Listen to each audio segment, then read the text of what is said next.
Novel audio Raja Pedang yang ke-128. Edisi ke-2211 hingga 2220. Setelah membaca pesan Su Tianmu, Alkemis Agung Lie Guang memiliki perasaan campur aduk.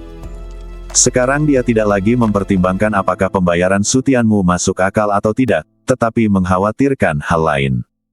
Su Tianmu memiliki warisan Tianzun yang lengkap, Changlan memiliki warisan Senjun yang lengkap, dan sekarang ada juga pembangun kembali Senjun, yang berarti bahwa 3 warisan utama berada dalam sekte yang sama. Potensi pengembangan kamar dagang Changlan benar-benar telah mencapai tingkat yang sangat mengerikan. Dia tidak khawatir kalau kamar dagang Changlan akan menjadi ancaman bagi mereka, tetapi dia khawatir Su Tianmu mungkin menjadi begitu bahagia sehingga dia tidak akan pernah kembali ke sekte tersebut. Dibandingkan dengan sekte Cao Tian, kamar dagang Changlan mungkin jauh lebih buruk dalam aspek lain, tetapi dalam hal potensi, mereka tidak dapat dibandingkan dengan kamar dagang Changlan. Su Tianmu akan menikmati perlakuan sebagai seorang tetua di kamar dagang Changlan, dan bahkan mungkin disembah sebagai leluhur, yang jauh lebih tinggi daripada statusnya di sekte Cao Tian. Selain itu, tidak perlu ada rasa gugup di kamar dagang Changlan, dan tidak perlu khawatir warisan akan direnggut kapan saja. Changlan memiliki warisan Raja Dewa, jadi tidak perlu merebut warisan Dewa Surgawi. Jika orang lain menginginkannya, Changlan dan pembangun kembali Raja Dewa dapat menghentikan mereka. Kehidupan Su Tianmu di kamar dagang Changlan jauh lebih nyaman daripada kehidupannya di sekte Cao Tian. Melihat slip giok komunikasi itu, Alkemis Agung Lie Guang merasa sangat bimbang. Ia ragu-ragu cukup lama sebelum memberanikan diri untuk mengirim pesan itu. Murid Su, kamu tidak akan pernah kembali. Setelah mengirim pesan itu, dia merasa lemas sekujur badannya, seakan-akan pesan ini telah menguras seluruh tenaganya, dan rasa sakit pun menjalar di hatinya.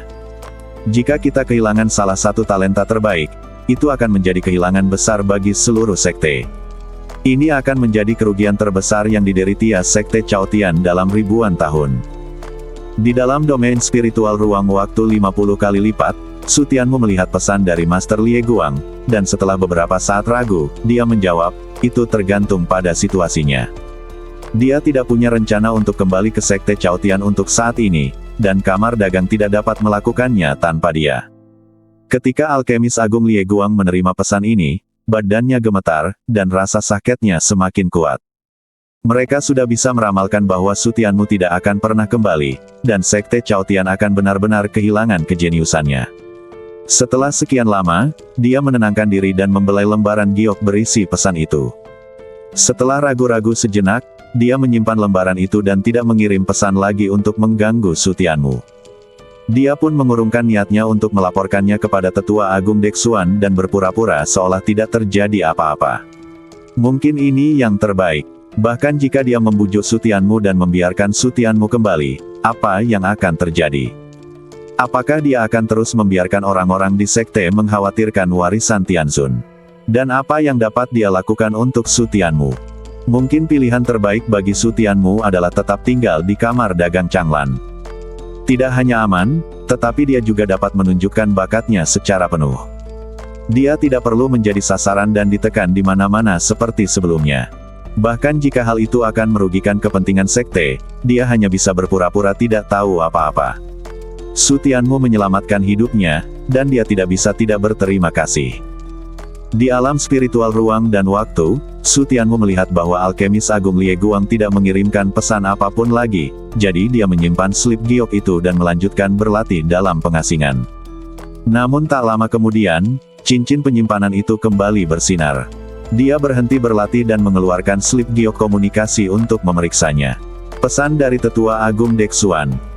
Melihat pesan dari Tetua Agung Deksuan, Su Tianmu mengangkat alisnya karena terkejut. Mungkinkah dia menduga bahwa dia berada di kamar dagang Changlan seperti Alkemis Agung Lie Guang? Murid Su, di mana kamu sekarang? Itu hanya pertanyaan sederhana, tetapi dia pasti telah menyadari sesuatu. Jika tidak, mengapa dia bertanya sekarang dan bukannya lebih awal atau nanti? Saat dia tengah memikirkan bagaimana cara membalasnya, Grandmaster Deksuan mengirim pesan lainnya. Murid Su, aku sudah mengatur semuanya. Sekte ini aman. Selama kamu kembali, kamu bisa menjadi calon putra suci. Kembali adalah untuk mempersiapkan anak dewa. Godaan ini sungguh besar. Namun Sutianmu ragu sejenak dan menjawab menolak. Terima kasih, Tetua Agung Deksuan, tetapi saya hidup sangat baik di kamar dagang Changlan dan belum punya rencana untuk kembali saat ini. Alkemis Agung Lie Guang dapat menebak bahwa dia berada di kamar dagang Changlan, jadi dia tentu tidak dapat menyembunyikannya dari pandangan Tetua Agung Deksuan, jadi dia mengaku saja. Penatua tertinggi Deksuan tampak terdiam dan tidak menanggapi untuk waktu yang lama. Di Sekte Chaotian, di alam spiritual penentang waktu, Tetua Agung Deksuan berbalik dan menatap Tetua Agung lainnya serta kepala sekolah, lalu berkata tanpa daya, dia tidak akan kembali. Wajah semua Tetua Agung dan Biksu kepala berubah muram dan kemarahan mereka terus meningkat. Mereka telah berjanji untuk mempersiapkan sang anak, apalagi yang dia inginkan. Tidak bisakah kita memberinya putra suci? Mengapa dia harus melakukan itu? Usia tulangnya sangat tinggi. Bahkan jika dia memiliki masa depan yang cerah, seberapa cerah masa depannya? Memberinya perawatan sebagai calon putra suci sudah merupakan berkah besar dari surga. Dia kutu kupret yang tidak tahu terima kasih. Bagaimana sekte itu memperlakukannya dengan buruk? Pengkhianat sekte tidak bisa dimaafkan. Mendengarkan kata-kata marah dari sekelompok tetua tertinggi Deksuan tidak merasakan apa-apa. Tetapi ketika dia mendengar kata-kata kejahatan tidak dapat dimaafkan, tatapannya menjadi dingin dan terkunci pada tetua tertinggi ke-13. Tetua Agung ke-13, jangan lupa bahwa kaulah yang mengaku mencoba mencuri warisannya. Kapan aku pernah mengatakan itu? Wajah Tetua Agung ke-13 berubah, dan dia berteriak dengan marah, Tetua Agung ke-8, berhentilah memfitnahku. Tetua tertinggi Deksuan mensibir, ketika Sutianmu masih di alam Danyuan, kamu ingin membunuhnya, dan kemudian kamu jelas ingin mencuri warisannya. Jika kamu melakukannya, jangan takut orang lain mengetahuinya. Jika kamu berani melakukannya, kamu harus berani bertanggung jawab. Omong kosong. Tetua Agung ke-13 melihat sekeliling dan melihat bahwa para Tetua Agung itu menatapnya dengan wajah tidak bersahabat, jadi dia buru-buru menjelaskan. Begitu bukti kesalahannya dikonfirmasi, hidupnya akan sulit di masa depan. Tetua Agung ke-8, berhentilah menyebarkan rumor dan membuat masalah di sini. Jika kau punya nyali, tunjukkan buktinya. Kau ingin bukti, kan? Tetua Agung Deksuan berkata dengan dingin. Melihatnya meraih cincin penyimpanan, Tetua Agung 13 panik dan berteriak tergesa-gesa. Apapun yang terjadi, itu tidak mengubah fakta bahwa dia mengkhianati sekte. Sekte itu memberinya banyak sumber daya kultivasi, tetapi dia tidak tahu berterima kasih dan bergabung dengan kamar dagang Changlan. Dia pengkhianat. Mata tetua tertinggi Deksuan dipenuhi amarah. Jika bukan karena kamu, apakah Sutianmu akan dipaksa pergi? Anda orang pertama yang mengusulkan pembagian warisan. Kalau bukan karena rekan-rekannya di sekte, dia benar-benar ingin membunuh Tetua Agung ke-13 dan memotiong-motiongnya menjadi beberapa bagian. Baiklah, karena Tetua Agung ke-13 berkata bahwa Sutianmu adalah seorang pengkhianat dan kejahatannya tidak dapat dimaafkan, maka aku akan menyusahkanmu untuk membawanya kembali dan menghukumnya sesuai dengan kejahatannya. Ekspresi Tetua Agung ke-13 langsung membeku. Kamar dagang Changlan sekarang menjadi tempat yang berbahaya. Memintanya pergi ke kamar dagang Changlan dan menangkap Sutianmu. Itu berarti biarkan dia mati. Apakah kau sedang memasang jebakan untuknya di sini? Dalam hatinya, dia menyapa ke-18 generasi leluhur Tetua Agung Deksuan, tetapi wajahnya cemberut dan dia tidak berani mengucapkan sepatah kata pun. Mengapa kamu tidak mengatakan apapun? Di mana kejayaanmu sebelumnya? Kemana perginya? Tetua Agung ke-13 dimarahi habis-habisan oleh Tetua Agung Deksuan hingga dia bahkan tidak bisa mengangkat kepalanya, dan wajahnya membiru dan ungu karena marah. Selama kamu bisa menangkapnya, aku tidak akan pernah menghentikanmu untuk berbagi warisan penguasa surgawi. Pendek kata, jika Anda punya nyali, lakukan saja. Mari kita lihat apakah Sutianmu akan memanfaatkan kesempatan ini untuk menghajarmu selamanya. Tetua Agung ke-8, kau. Tetua Agung ke-13 sangat marah pada Tetua Agung Deksuan. Apakah dia akan memaksanya untuk mati? Apakah kamu tidak menginginkan warisan dari Yang Mulia Surgawi? Sekarang setelah aku memberimu kesempatan, mengapa kamu tidak menginginkannya? Tetua tertinggi Deksuan berkata dengan nada sarkastis, membuat tetua tertinggi 13 semakin marah. Penatua tertinggi ke-8, aku tidak ingin membuang waktuku untuk omong kosong denganmu. Dia mengabaikan penatua tertinggi Dexuan begitu saja, agar tidak membuatnya kesal atau menjebaknya lagi. Tetua Agung Dexuan mensibirnya dan berkata dengan nada menghine, semakin lama umurmu, keberanianmu akan semakin berkurang. Baiklah, semuanya, berhenti bicara. Seorang lelaki tua berbicara, dan semua orang terdiam. Dia adalah tetua agung dan memiliki otoritas absolut di sekte tersebut.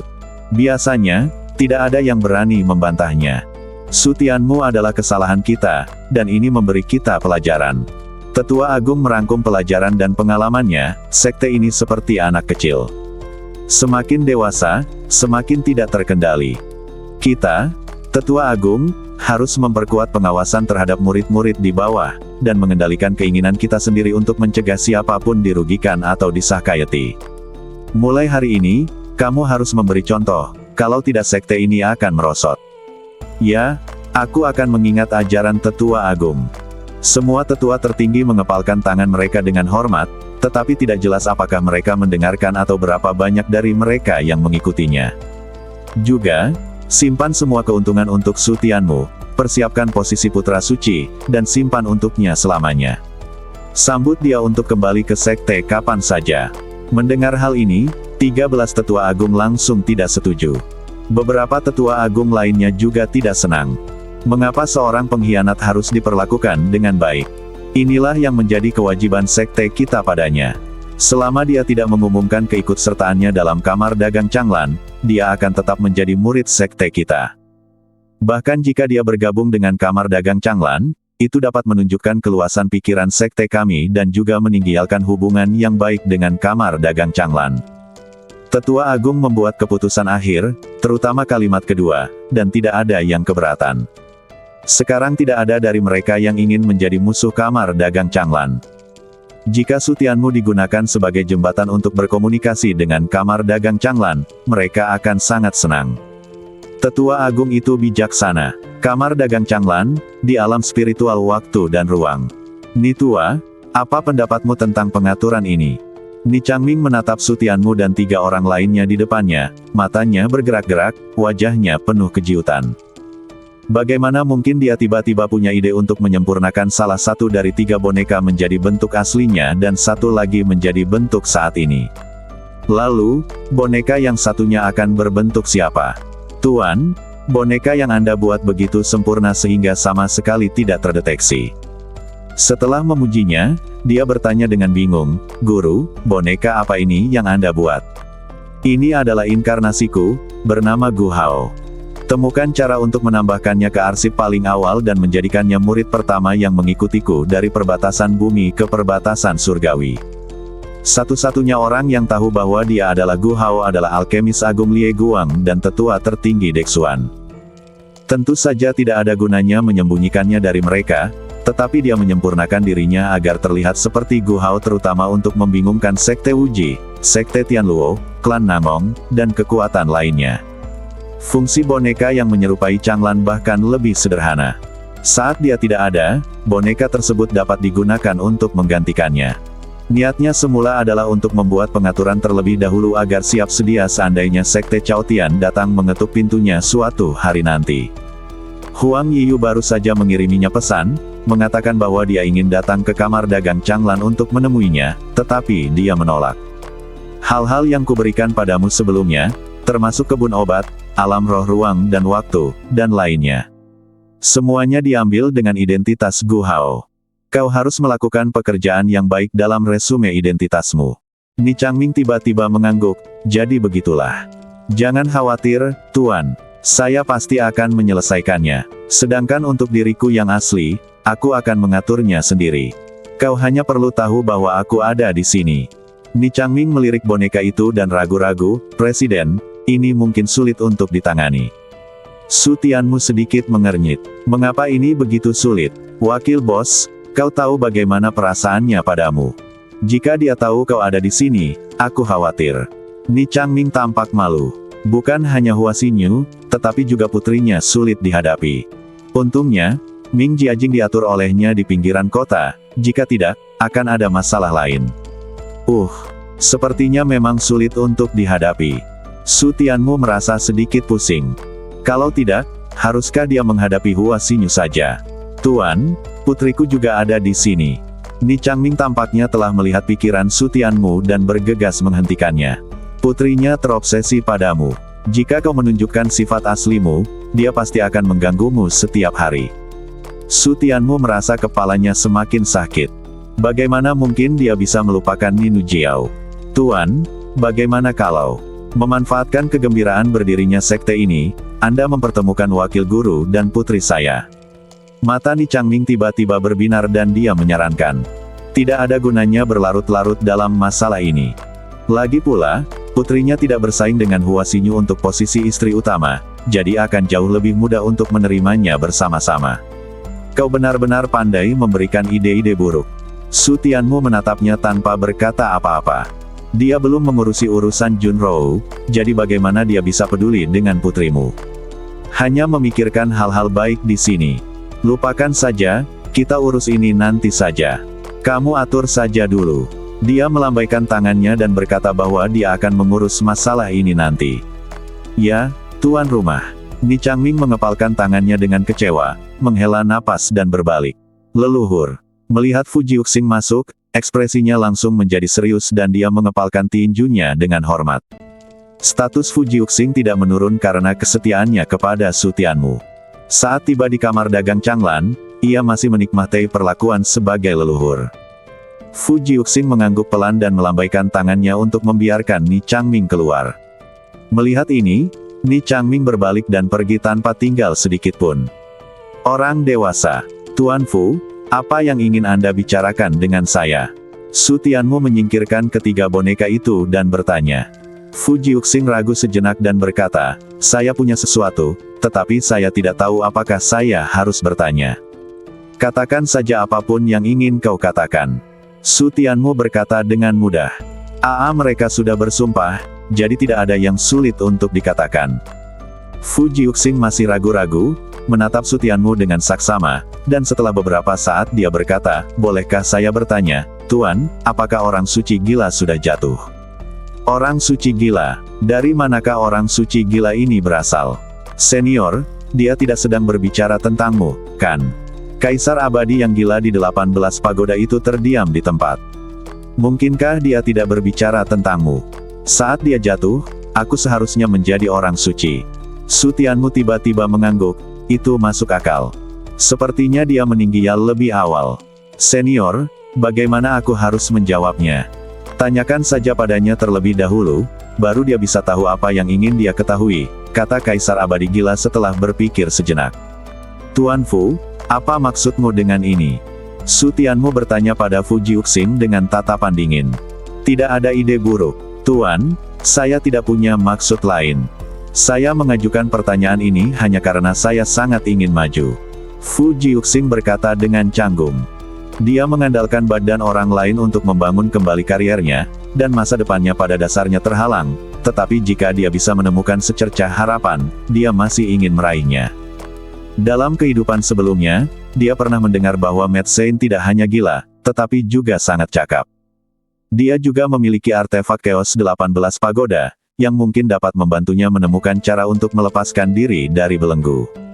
Su Tianmu menyipitkan matanya sedikit dan menatap Fu Jiuxing, yang matanya dipenuhi dengan tatapan dingin dan niat membunuh. Saya pikir ide Anda sangat berbahaya.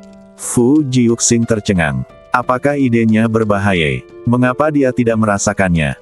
Tuan, saya tahu bahwa orang suci gila itu memiliki banyak sekali musuh semasa hidupnya, tetapi saya berjanji tidak akan membocorkan sepatah kata pun tentang hal ini kepada siapapun sebelum Anda menjadi orang suci.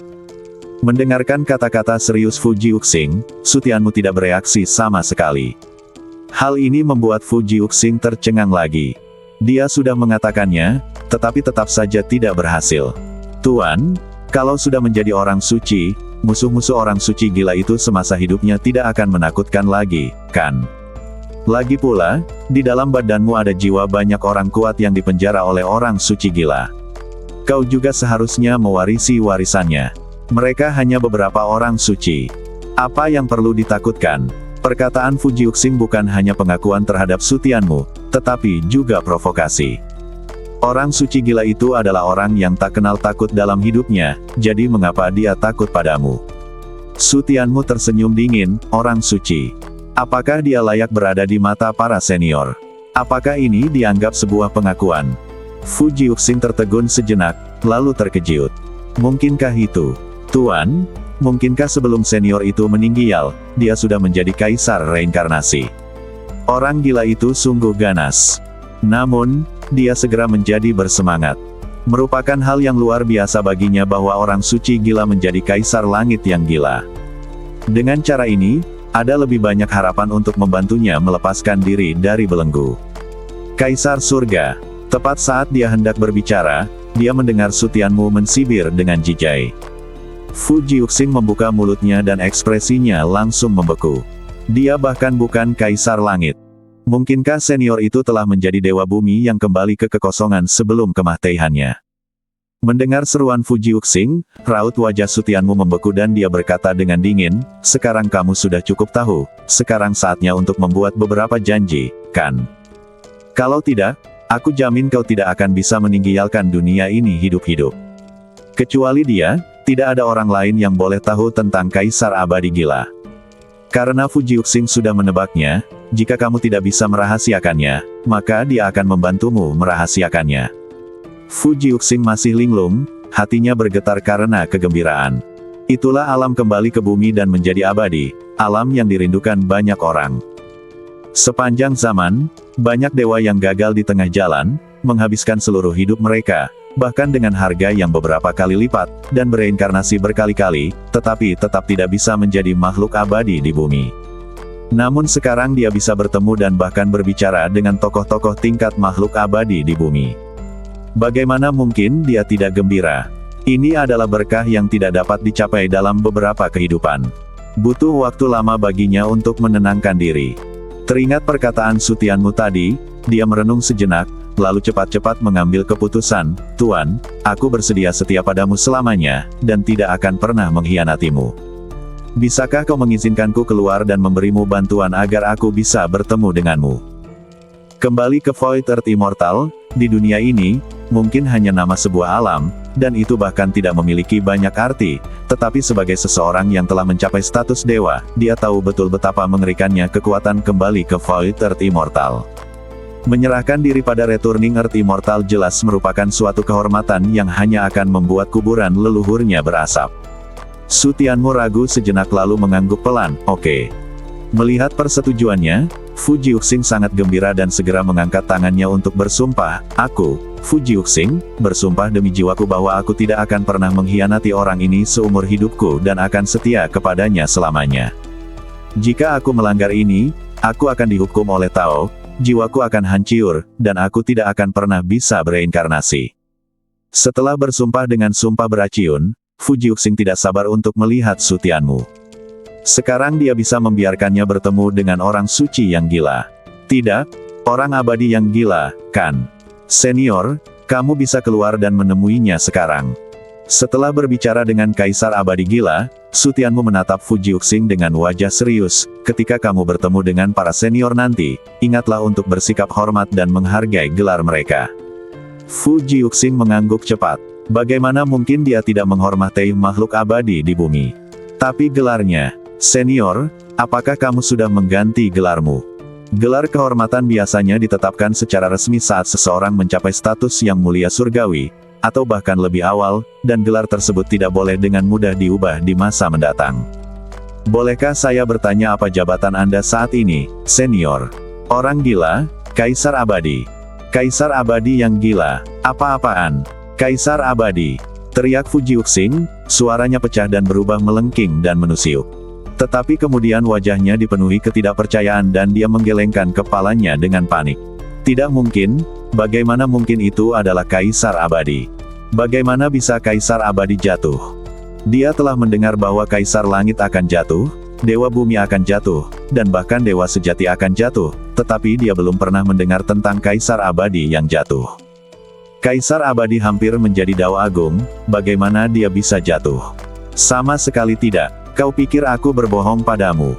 Fu Jiuxing menelan ludahnya. Dia merasa sulit untuk percaya bahwa kamu tidak berbohong padanya. Karena kamu tidak menghormati seniormu, kamu tidak perlu bertemu dengan mereka. Dia tidak dibolehkan menemuinya hanya karena dia menanyainya.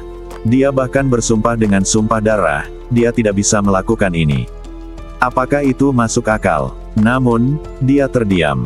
Belum lagi tokoh-tokoh setingkat Kaisar Abadi, bahkan tokoh-tokoh setingkat Dewa Bumi bukanlah sesuatu yang bisa dia pertanyakan. Belum lagi jika dia tidak melihatnya, membunuhnya tidak akan menjadi masalah. Tuan, saya belum cukup siap secara mental. Mohon maaf. Senior, mohon maaf. Melihat ekspresi Sutianmu yang sudah tenang, Fu Jiuxing ragu-ragu sejenak, lalu mengepalkan tangannya dan memohon, Tuan, bisakah Anda memberitahu saya tentang masalah senior itu sehingga saya bisa siap secara mental? Apakah Anda ingin tahu bagaimana Kaisar Abadi yang gila itu jatuh? Sutianmu merenung sejenak, lalu bertanya kepada Kaisar Abadi gila terlebih dahulu. Melihat bahwa dia tidak keberatan, dia perlahan menceritakan kisahnya. Yang senior dikepung oleh beberapa Kaisar Abadi dan dikhianati oleh murid-muridnya, yang menyebabkan kematiannya yang malang. Ekspresi Fu Jiuxing membeku. Ternyata ini adalah pertempuran yang hebat. Tidak heran bahkan Kaisar Abadi pun jatuh. Tetapi meskipun dia adalah Kaisar Abadi, mustahil baginya untuk mengambil nyawamu tanpa membayar harga apapun. Kamu tidak hanya melukai mereka semua dengan serius, tetapi sebelum kamu mati, kamu bahkan menyeret seorang Kaisar Abadi bersamamu. Ketika Fu Jiuxing mendengar ini, dia merasa seperti ada batu besar yang menekan dadanya. Dia sangat tercekik hingga tidak bisa bernapas. Membunuh Kaisar Abadi sebagai kambing hitam, sungguh pencapaian yang belum pernah terjadi sebelumnya. Melihat kembali sejarah seni bela diri, mungkin belum pernah ada rekor yang lebih cemerlang dari ini. Dan pertempuran semacam itu pasti akan menggemparkan dunia, begitu dahsyatnya sehingga bahkan Dao Yang Agung pun harus menghindari serangan itu untuk sementara. Fu Jiuxing berpikir lama sebelum napasnya menjadi sedikit lebih lancar. Dia segera menarik napas dalam-dalam dan menekan keterkejutan di hatinya. Sayang sekali, jika senior bisa menjadi Kaisar Abadi, dia tidak akan pernah mati. Bahkan jika dia mati, dia pasti akan menyeret semua Kaisar Abadi bersamanya untuk dikuburkan bersamanya. Sutianmu menghela napas. Para Kaisar Abadi itu hanya menggertak Kaisar Abadi gila karena dia belum benar-benar menjadi Kaisar Abadi.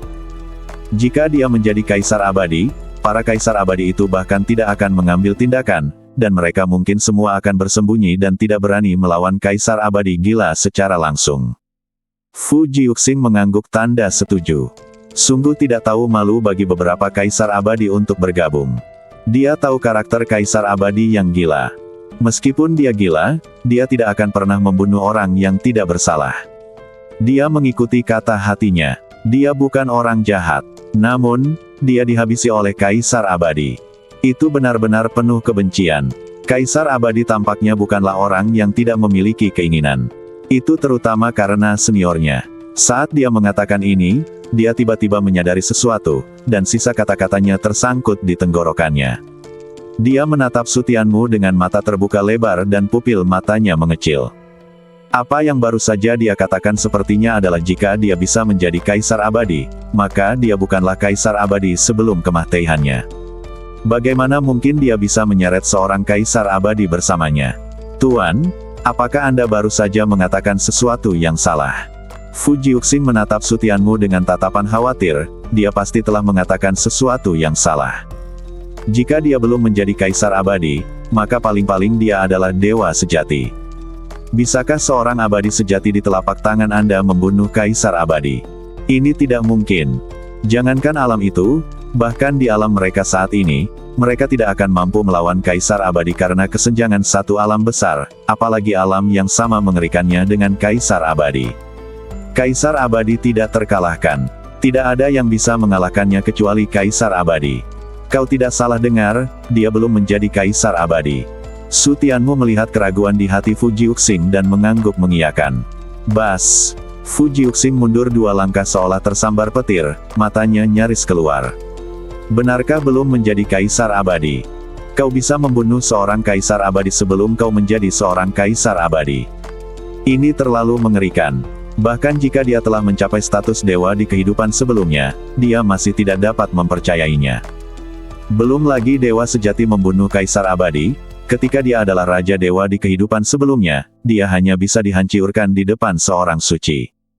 Dia bahkan tidak bisa membayangkan bagaimana dewa sejati bisa membunuh kaisar abadi ketika jarak antara dia dan orang suci itu bahkan lebih besar dari jurang. Lalu, di mana kaisar abadi itu sekarang? Fu Jiuxing menelan ludahnya dengan panik. Jika itu benar, apakah kaisar abadi itu telah dipenjara di pagoda? Su Tianmu mengangguk. Itu seperti yang kau pikirkan. Tidak perlu dipertanyakan lagi. Gurgel. Jakun Fu Jiuxing menggelinding, tetapi dia begitu terkejut saat itu sehingga dia bahkan tidak bisa menelan ludahnya. Dia mundur beberapa langkah. Dia tidak bisa menerima begitu banyak informasi sekaligus. Bahkan jika dia seorang dewa, dia masih butuh waktu untuk mencernanya. Maaf membuatmu tertawa, tapi tolong beri aku sedikit waktu. Melihat Fu Jiuxing terengah-engah dan tidak dapat sadar kembali untuk waktu yang lama, tidak dapat menerimanya, Su Tianmu mengerutkan kening dan menggelengkan kepalanya. Senior, daya tahan psikologis dewa ini tidak kuat. Tidak bisakah kau menerima ini? Bahkan tidak sebaik dia. Kaisar abadi gila terus memutar matanya di pagoda dan berkata, apakah menurutmu semua orang sama denganmu? Ya, kamu memiliki kualitas psikologis yang kuat dan toleransi yang tinggi. Jika kamu mendengarkanku sejak awal, apakah kamu akan digali keluar dari Dantian dan istana Mingmu? Sudah lama sejak saat itu, bisakah kamu tidak membuka bekas lukaannya? Tahukah kau seberapa jauh jarak antara seorang dewa dan seorang suci? Su Tianmu menggelengkan kepalanya. Jangankan seorang suci, dia bahkan belum mencapai status dewa. Meskipun dia telah menggunakan kekuatan dewa, dia bukanlah dewa sama sekali. Dia tidak tahu apa kekuatan dewa yang dia gunakan. Itulah sebabnya mereka mengatakan bahwa orang bodoh tidak takut. Justru karena dia tahu hal ini, dia dapat memahami dengan jelas apa artinya semua ini dan apa yang harus ditakuti. Su Tianmu terdiam. Tidak peduli bagaimana dia mendengarnya, kata-kata ini tidak terdengar seperti hal yang baik. Agar tidak diserang lebih lanjut oleh kaisar abadi gila, dia hanya diam saja dan menunggu Fu Jiuxing sadar kembali.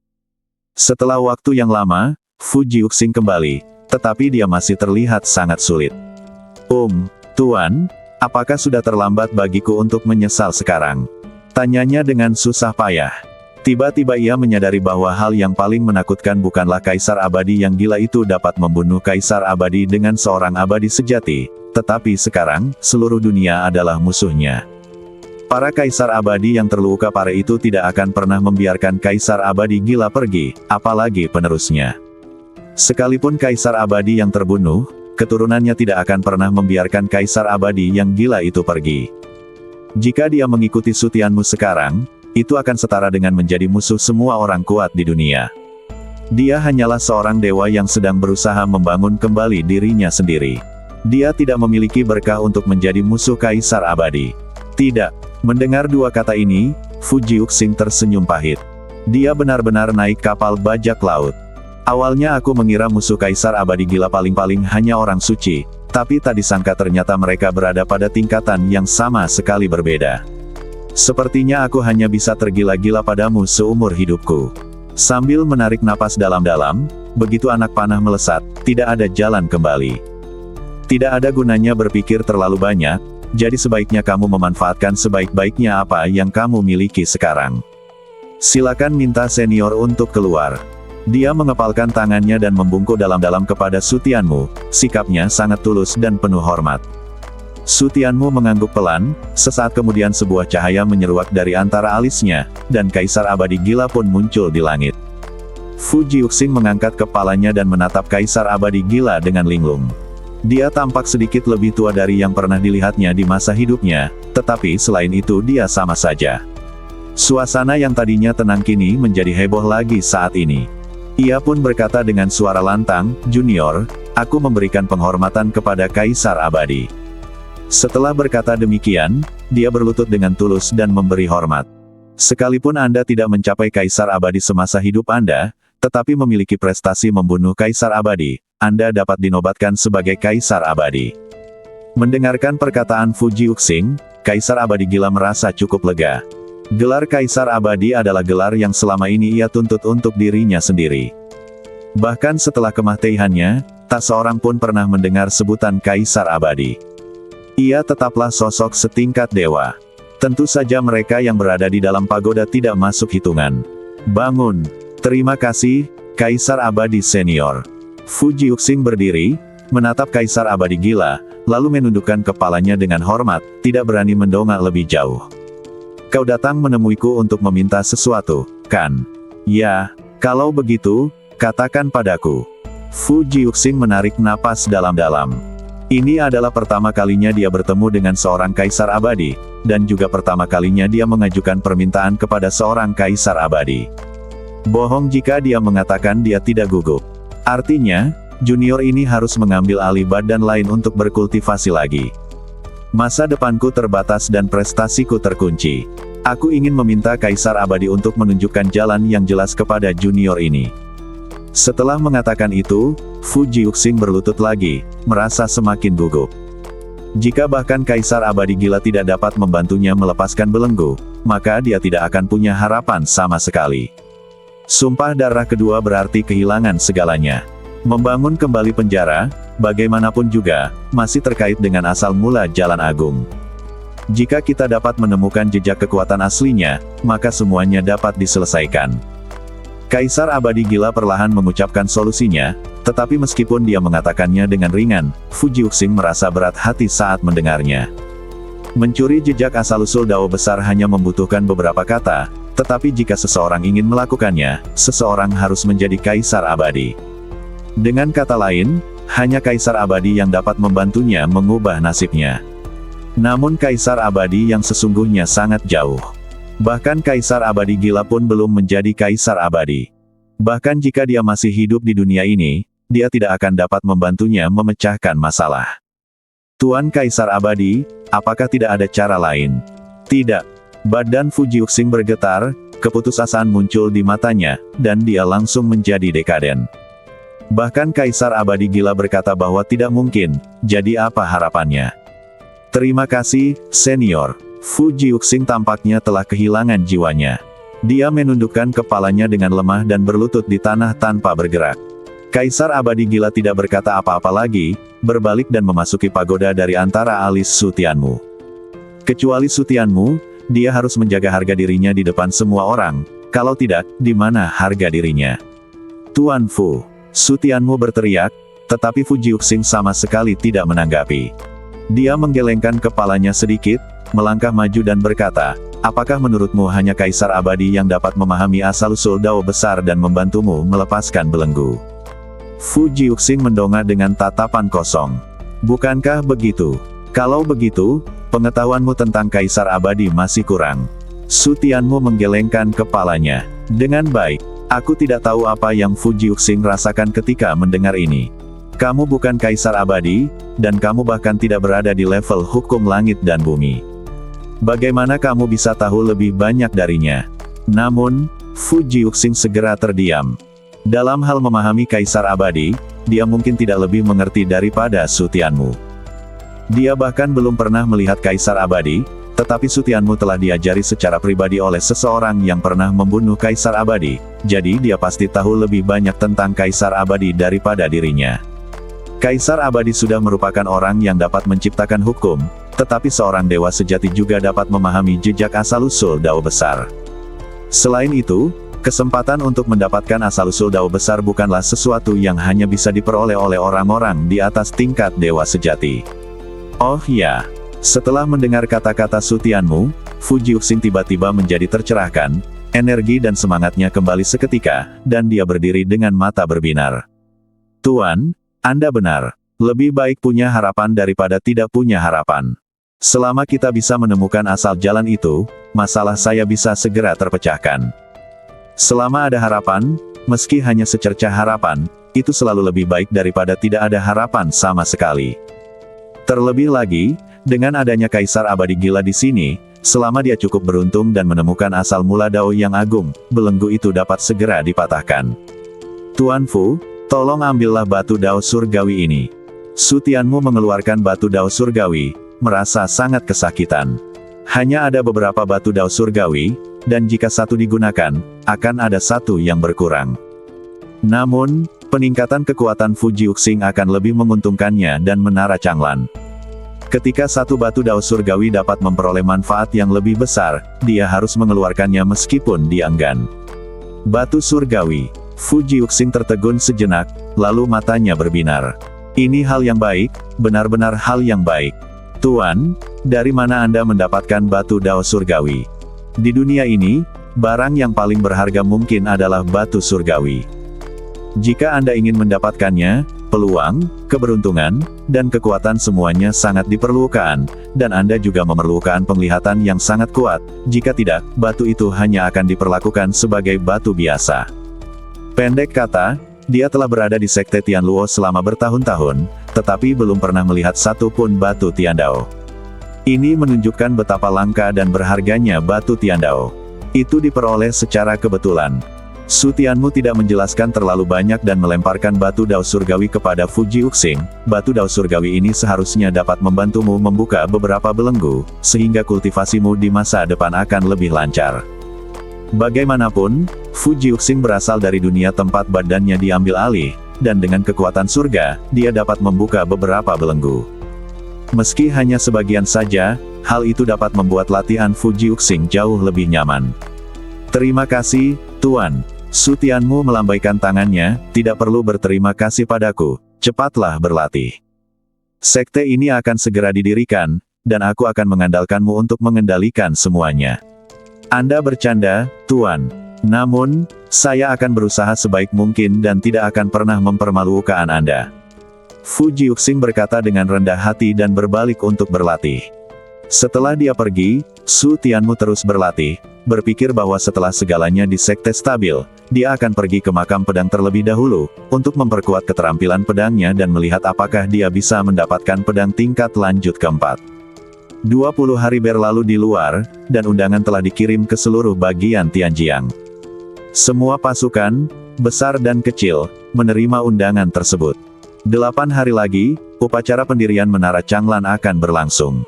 Ketika pasukan utama pertama kali menerima undangan, mereka berdua terkejut dan tidak terkejut. Hal sebesar itu terjadi di Sekte Tianluo, dan mereka semua telah mendengar tentang rencana Kamar Dagang Changlan untuk membangun Gedung Changlan. Namun mereka tidak menyangka bahwa Changlan Tower berani mengirimkan undangan dengan begitu meriah, meliputi semua kekuatan, besar, sedang, dan kecil.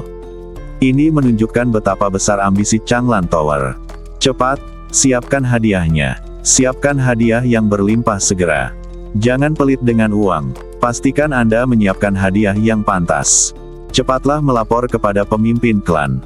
Hanya dengan persetujuan mereka kita dapat berpartisipasi dalam upacara pendirian Menara Changlan. Yang pertama membuat persiapan adalah pasukan kecil dan menengah. Dengan presiden Sekte Tianluo, tidak ada dari mereka yang berani memprovokasi Menara Changlan, jadi mereka secara alami membuat persiapan dengan tergesa-gesa. Kecuali beberapa yang khawatir disalahkan oleh sekte atas dan meminta instruksi dari sekte atas terlebih dahulu, yang lain membuat persiapan tanpa mengucapkan sepatah kata pun. Pasukan besar tidak ragu-ragu. Paling-paling, mereka mengadakan pertemuan kecil untuk memberitahu semua orang yang perlu diberitahu. Setelah resolusi disahkan tanpa hambatan apapun, mereka menyiapkan segala sesuatunya dan pergi untuk memberi selamat kepada Menara Changlan. Lebih dari 3 tahun telah berlalu di alam spiritual ruang waktu 50 kali lipat. Pemilik Hua Xinyu dan Ni Changming memasuki alam spiritual ruang dan waktu dan dengan hormat menggenggam tangan mereka kepada Su Tianmu yang sedang berlatih. Begitu Su Tianmu berhenti berlatih, Hua Xinyu segera melaporkan pengaturan untuk periode ini. Tuan, upacara pendirian telah dipersiapkan. Undangan telah dikirim ke semua pasukan utama beberapa hari yang lalu, termasuk yang besar, sedang, dan kecil. Selama kurun waktu ini, semua pencapaiannya luar biasa. Sejumlah besar murid telah membuat terobosan dalam berbagai tingkatan, dan kekuatan manajemen puncak juga meningkat secara signifikan. Saat mengatakan ini, Hua Xinyu menyerahkan sebuah peringatan, yang menyatakan berbagai pencapaian dan pengaturan kamar dagang selama periode ini. Sekte Tianluo dan sekte kami telah menyelesaikan semua transaksi. Dua alam spiritual ruang waktu dengan laju aliran 30 kali lipat telah dibuka, dan semua murid telah diatur untuk masuk. 3 kebun obat telah mulai membudidayakan tanaman obat, dan 60 tambang telah memasuki tahap penambangan. Biji terus dikirim ke sekte. Alam spiritual ruang waktu yang 30 kali lebih besar dari milikku disebut alam dan. Semua alkemis, pemurni senjata, dan ahli formasi telah pindah ke sana. Selama periode ini, produksi harian ramuan kuno mencapai lebih dari 3.000 botol, dan produksi harian ramuan biasa mencapai 100.000 pil. Karena kurangnya ahli pemurnian senjata di sekte kami baru-baru ini menghabiskan banyak uang untuk merekrut ratusan ahli pemurnian senjata untuk bergabung dengan sekte kami, dan bekerja sama dengan para ahli formasi untuk membuat lebih dari 5.000 senjata pengepungan. Dalam hal formasi, para master formasi transenden dan master formasi hebat bekerja sama untuk membangun sekte menjadi dinding besi, dengan kemampuan pertahanan yang sebanding dengan sekte besar. Mendengarkan laporan Hua Xinyu tentang berbagai aspek, Su Tianmu mengangguk puas. Sungguh luar biasa bahwa begitu banyak prestasi telah dibuat di dunia luar dalam waktu kurang dari sebulan. Lagi pula, ini baru permulaan. Guru, sesuai dengan pengaturan Anda, sekte kami telah mulai merekrut murid terlebih dahulu. Saat ini, kami telah menyerap 10.000 orang jenius dari wilayah bumi dan lebih dari 5.000 orang dari wilayah surgawi. Saat berbicara, Hua Xinyu mengeluarkan selembar batu giok lain dan menyerahkannya kepada Su Tianmu. Lembar giok ini berisi daftar nama. Sejak mereka mulai merekrut murid, fokus utama mereka adalah di Jiang. Di Jiang adalah markas mereka, dan sangat mudah untuk menarik orang-orang berbakat ke sana, dan loyalitas mereka juga relatif tinggi. Satu-satunya kekurangannya adalah bahwa dasar dan bakat mereka secara umum lebih rendah daripada anak-anak di Tianjiang. Bagaimanapun, Tianjiang jauh lebih unggul daripada di Jiang dalam hal kemakmuran dan sumber daya seni bela diri. Dalam hal kualitas keseluruhan, di Jiang sama sekali tidak dapat dibandingkan. Saat ini, Menara Changlan belum merekrut murid dengan giat. Di masa mendatang, target utamanya pastilah Tianjiang. Seleksi murid akan lebih ketat di masa mendatang. Namun, hal-hal ini harus dilakukan selangkah demi selangkah dan tidak bisa terburu-buru. Tidak buruk, Su Tianmu mengangguk puas. Ia sudah sangat puas dengan hasil yang dicapainya saat pertama kali merekrut murid. Namun, saat kita merekrut murid di masa mendatang, kita harus meningkatkan standar. Kita tidak bisa mengatakan bahwa kita harus setara dengan sekte besar, tetapi setidaknya kita harus setara dengan kekuatan menengah. Dia tidak menetapkan persyaratan untuk merekrut murid terlalu tinggi. Jika persyaratannya terlalu tinggi, itu hanya akan membuat orang takut dan menjadi bahan tertawaan. Lagi pula, itu belum menjadi sekte besar. Jika dia memiliki masalah sekte besar tetapi tidak ditakdirkan menjadi sekte besar, itu akan menjadi masalah besar. Persyaratan untuk merekrut murid pasti akan terus meningkat di masa depan, tapi itu cerita lain. Pemilik, jika Anda tidak keberatan, silakan minggir dan tinjau kembali. Su Tianmu mengangguk. Dia sangat menantikan apa yang dikatakan Hua Xinyu. Dia benar-benar ingin melihat seberapa besar perubahan sekte dalam 20 hari terakhir. Setelah meninggalkan alam roh ruang waktu, saya melihat bahwa kantor pusat telah berkembang 10 kali lipat. Ada gedung-gedung megah di mana-mana, dan semua jenis kantor tersedia. Tuan, itu aula utama sekte. Di bawah pimpinan Hua Xinyu, mereka terbang ke aula utama sekte. Melihat aula yang sama besarnya dengan aula sekte Tianluo, Su Tianmu mengangguk puas. Namun, konstruksi adalah hal yang paling mudah untuk dilakukan. Belum lagi sekelompok master alam dan Yuan, bahkan sekelompok master alam Mingfu dapat membangun sebuah bangunan megah untuk Anda dalam waktu singkat. Guru, sebagian besar bangunan sekte telah diukir dengan formasi, hanya sebagian kecil bangunan yang belum diukir dengan formasi. Mata Su Tianmu bergerak ke sekeliling, melihat formasi yang tersembunyi di dalam gedung, lalu dia mengangguk puas. Kemegahan sebuah gedung tidak pernah menjadi tujuan utama. Tidak peduli seberapa bagusnya gedung itu dibangun, itu hanyalah proyek penyelamatan muka. Yang terpenting adalah kekokohannya. Formasi yang diukir di aula utama sekte semuanya adalah formasi adaptif yang dapat diaktifkan kapan saja. Kekuatan pertahanannya dapat menahan beberapa serangan dari hukum alam langit dan bumi tanpa jatuh. Tidak ada bangunan atau formasi yang dapat menahan serangan dari alam surgawi tanpa kekuatan manusia. Yang dapat menahan beberapa serangan sudah merupakan formasi bangunan teratas di Tianjiang. Belum lagi masa lalu yang jauh, ambil saja pertempuran terakhir dengan Sekte Tianluo sebagai contoh. Aula sekte mereka rusiak bahkan sebelum dapat menahan satu serangan pun. Jika mereka terkena satu atau dua kali lagi, hanya sisa-sisa yang akan tersisa. Guru, silakan ikuti saya. Mengikuti Hua Xinyu, dia terbang ke udara dan melihat ke bawah. Dia melihat bahwa selain formasi yang terlihat jelas di pinggiran, ada meriam merah yang hampir memenuhi sekelilingnya. Kekuatan meriam itu sebanding dengan serangan dari alam hukuman surga. Murid manapun dapat mengendalikan serangan itu. Jika semuanya diaktifkan, di bawah perlindungan kekuatan tembakan, bahkan murid alam hukum surgawi akan kembali dengan tangan hampa. Serangan alam Tianfa tidak dapat menjadi ancaman bagi alam Fatian Xiangdi, tetapi jumlahnya lebih banyak. Dengan ribuan meriam yang ditembakkan ke arah mereka, alam Fatian Xiangdi akan terluka parah meskipun tidak mati. Formasi perlindungan sekte besar yang diciptakan oleh Master Formasi Transcendent dan ribuan Master Formasi dengan upaya besar dapat memblokir serangan sekte manapun saat ini. Hua Xinyu sangat percaya diri saat mengatakan ini. Kepercayaan dirinya datang dari para ahli formasi itu. Di seluruh Tianjiang, tidak ada sekte besar yang memiliki ahli formasi sebanyak mereka, atau yang kualitasnya setinggi mereka. Hanya sekte-sekte teratas atau keturunan kuno yang mungkin dapat melampaui mereka. Tuan, formasi serangan inti semuanya ada di pedalaman. Dengan koordinasi yang tepat, bahkan jika 10 master alam surgawi dan alam bumi datang, mereka dapat dikirim kembali tanpa kembali.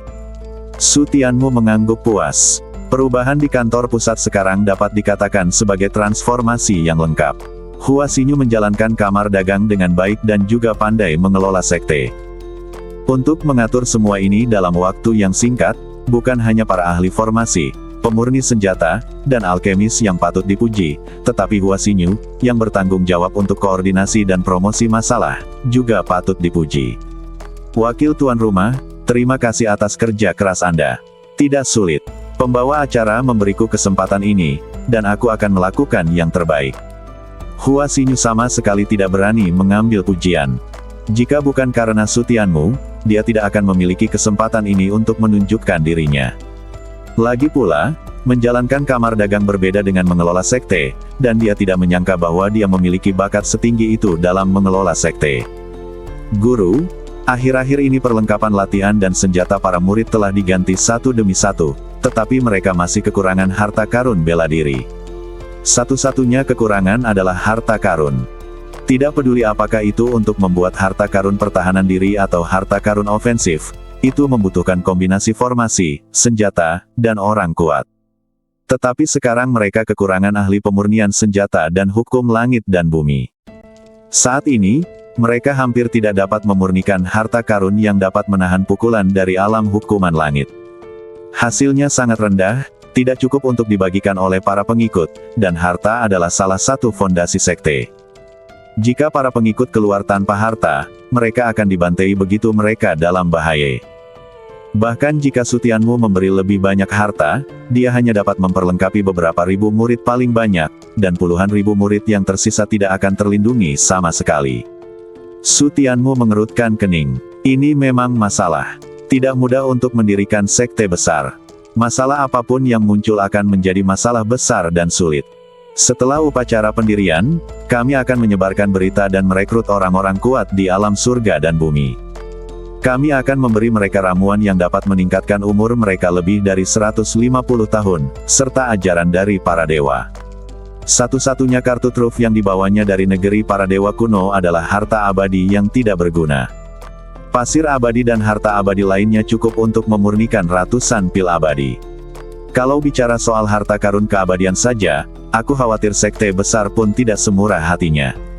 Yang paling penting adalah dia memiliki resep pil yang tidak dimiliki sekte lain, dan dapat memaksimalkan efek harta umur panjang. Bagaimana proses pemurnian ramuan keabadian? Guru, resep dan bahan yang Anda berikan kepada saya telah diberikan kepada Guru Chaoran untuk penelitian. Namun, kami sangat membutuhkan pil kultivasi akhir-akhir ini. Semua alkemis bekerja keras untuk menyempurnakan pil kultivasi. Tidak ada kemajuan dalam pil umur panjang untuk saat ini. Kalau begitu, tidak perlu terburu-buru. Biarkan mereka mempelajarinya dengan saksama dan sebarkan beritanya saat mereka telah menyempurnakan ramuan keabadian. Hua Xinyu menatap Su Tianmu, ragu untuk berbicara. Dia percaya bahwa hanya sedikit orang di ranah hukum langit dan bumi yang dapat menahan godaan ramuan keabadian ditambah ajaran dewa. Namun, ini hanya dapat menyelesaikan masalah yang kuat, tetapi tidak dapat menyelesaikan kekurangan harta secara mendasar. Setelah semua master dari alam Fatian Siang ditiba, apakah butuh waktu lama sebelum para master pemurnian senjata bergabung dengan kita? Su Tianmu melihat kekhawatirannya dan tersenyum. Hua Xinyu tertegun sejenak, lalu menertawakan dirinya sendiri, pembawa acara ada benarnya, akulah yang bodoh. Ada begitu banyak hal yang terjadi akhir-akhir ini yang membuatnya terjebak dalam kebiasaan.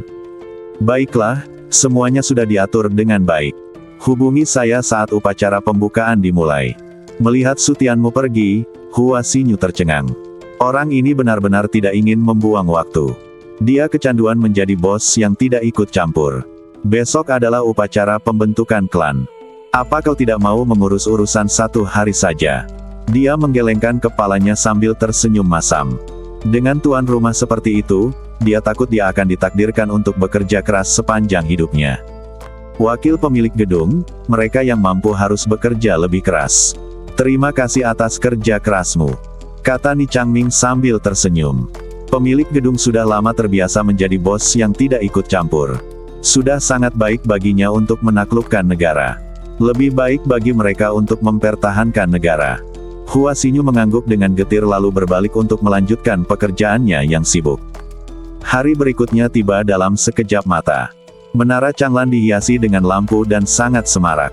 Berbagai acara hiburan ditampilkan satu demi satu. 3 kata besar Menara Changlan di gerbangnya sangat memukau. Suasana yang biasanya tenang berubah ramai saat fajar menyingsing. Pasukan kecil dan menengah di sekitarnya tiba pada kesempatan pertama, membawa kerumunan besar ke Menara Changlan untuk memberi selamat atas berdirinya sekte tersebut. Keluarga Ma, selamat atas berdirinya gedung Changlan, semoga gedungnya panjang umur, sejahtera selamanya, dan terus berdiri kokoh. Jiyingmen, selamat atas berdirinya gedung Changlan, dan semoga gedung Anda semakin makmur dan stabil selamanya. Ketika pasukan kecil datang untuk memberi selamat, mereka diterima oleh para tetua biasa. Ketika mereka datang ke pasukan berukuran sedang seperti keluarga Ma dan sekte Jiying, mereka diterima oleh kelas berat seperti Ni Changming atau Master Caoran. Terima kasih, Ketua Ma. Silakan masuk. Guru sekte Jiying, terima kasih telah menghadiri perayaan sekte kami. Silakan masuk. Orang-orang dari keluarga Ma dan sekte Jiying memasuki Menara Changlan dan melihat sekeliling dengan linglung, dengan saksama mengamati berbagai perubahan. Dari sini, mereka dapat melihat kekuatan Menara Changlan saat ini. Ukurannya sudah sebesar milik kita.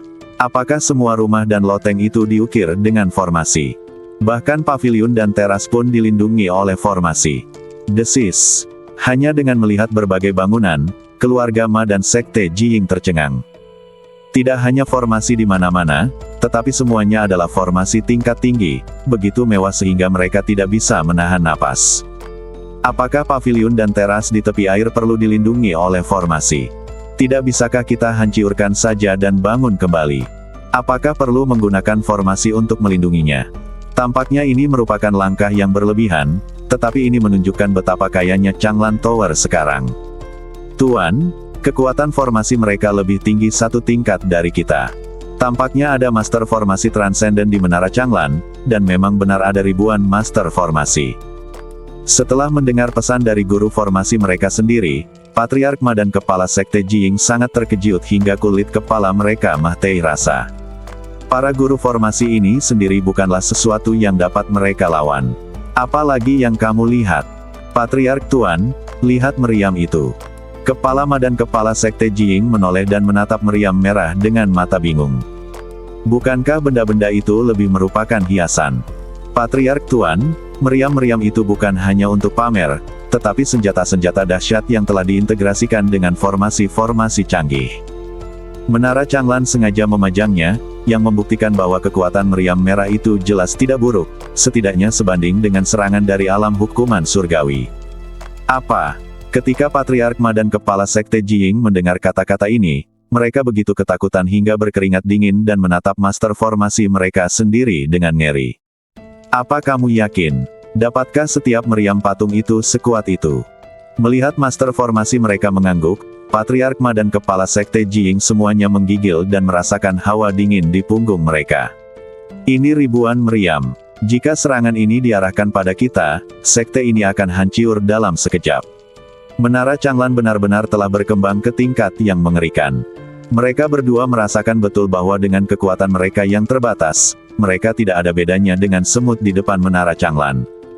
Kekuatan suatu sekte tidak hanya tercermin pada jumlah orang kuatnya, tetapi juga pada berbagai cara yang dimilikinya. Segala cara yang tersedia bagi mereka cukup untuk dengan mudah menghancurkan kekuatan yang satu tingkat lebih lemah dari mereka. Hanya dengan begitu seseorang dapat disebut sebagai kekuatan yang benar-benar kuat. Saat ini, Changlan Tower sudah memiliki kemampuan ini dan hanya selangkah lagi untuk menjadi perusahaan besar sejati. Mengerikan sekali. Untungnya, kita tidak terus menentang Menara Changlan. Patriark Ma dan Kepala Sekte Jiying diam-diam menyeka keringat mereka. Untungnya, mereka tidak memprovokasi sekte atas, kalau tidak, itu akan menjadi tidak terkendali. Belum lagi mereka, aku takut klan mereka juga hancur. Mereka juga senang karena Changlan bertindak cepat. Jika mereka tidak pergi ke Sekte Tianluo terlebih dahulu untuk meminta kebun obat dan tambang, mereka mungkin akan membuat kesalahan besar dan menderita penyesalan abadi. Sekte Tianluo telah tiba.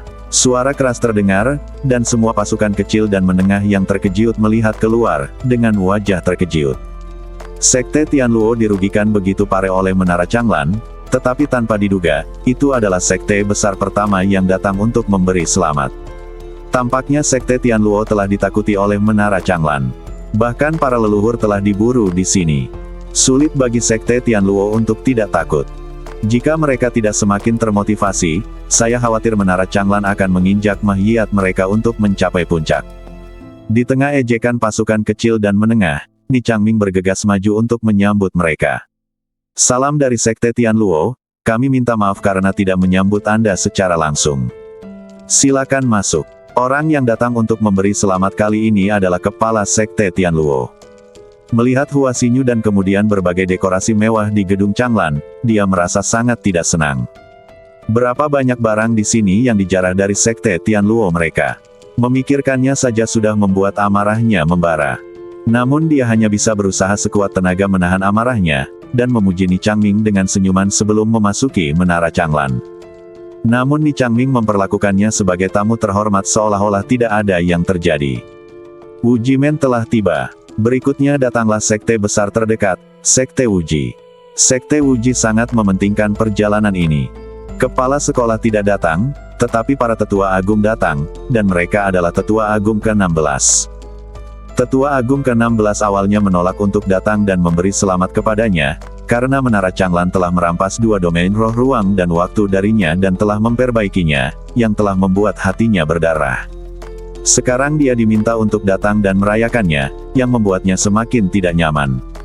Namun, sebuah kata dari para tetua agung memaksanya untuk datang.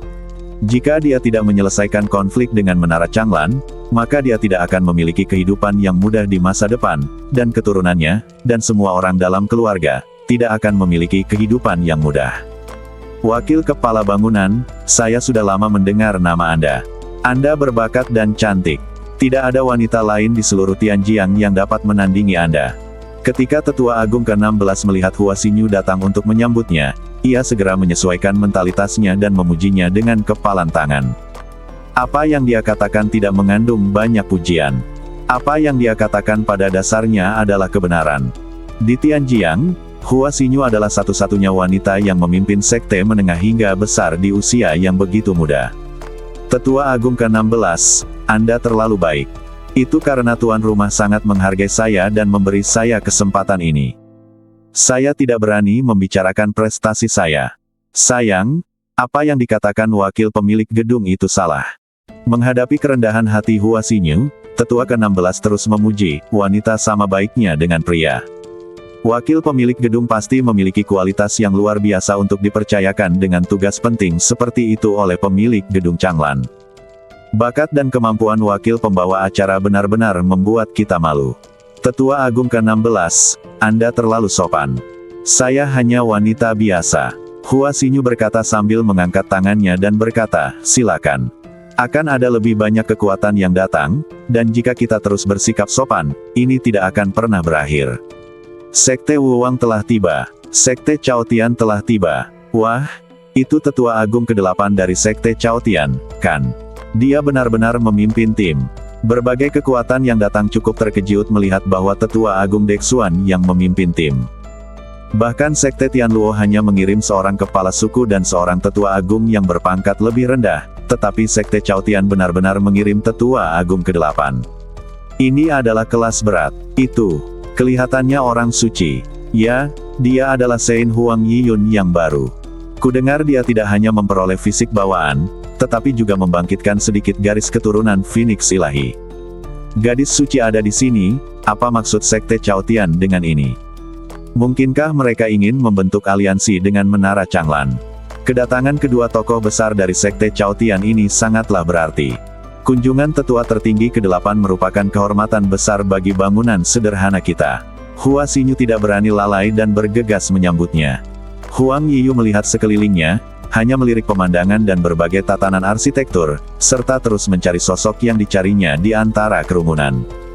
Ini pasti Sein Huang Yiyun, kan? Aku sudah lama mendengar tentangmu.